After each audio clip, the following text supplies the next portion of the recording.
Year கடக்க கடக்க இப்போ அட்லி அவர்களுடைய பாலிவுட் பிரசன்ஸ்ன்றது அங்க இருக்கவங்களும் செலிப்ரேட் பண்றாங்க, இங்க இருந்து செலிப்ரேட் பண்றாங்க. ஸோ ராஜாராணி நீங்க ப்ரொடியூஸ் பண்ண படம். ஸோ அப்படி இருக்கும்போது இன்னைக்கு அவருடைய வளர்ச்சி அப்படின்றது எப்படி இருக்குன்றதை நீங்க பாக்குறீங்க சார்? அட்லீட் எனக்கு பிடிச்ச விஷயம் வந்து ஒரு நேர்த்தி இருக்கும். ஃபர்ஸ்ட் பண்ணும்போதே ஒரு ஹீரோயின் சாதாரணமாக என்கிட்ட வந்து இப்போ ப்ரொடக்ஷனில் வந்து ஹீரோயின் ஒரு ஹீரோ ஒரு கேரக்டர்ஸ் அப்படின்னா அவங்கள நிற்க வச்சு ஒரு சாதாரண கேமராவில் ஒரு ஆடிஷன் எடுத்து அதை தான் காட்டுவாங்க.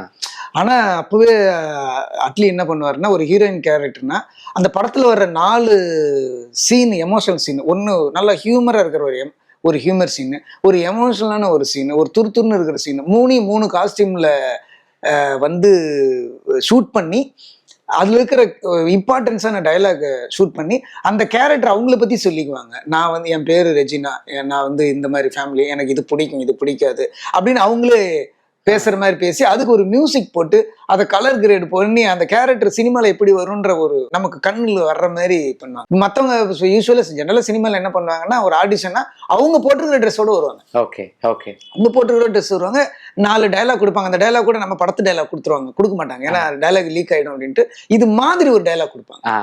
ஆனால் இவர் வந்து படத்து டைலாக்கே கொடுத்துட்டு அந்த மாதிரியான லொக்கேஷன்லேயே போய் அதே மாதிரி மேக்கப் ஹேர் பண்ணி ஒரு ஒன்று கொடுப்பாரு. ஸோ அந்த ப்ரெசன்டேஷன் வந்து அவருக்கு அப்பவே அது இருக்கும்.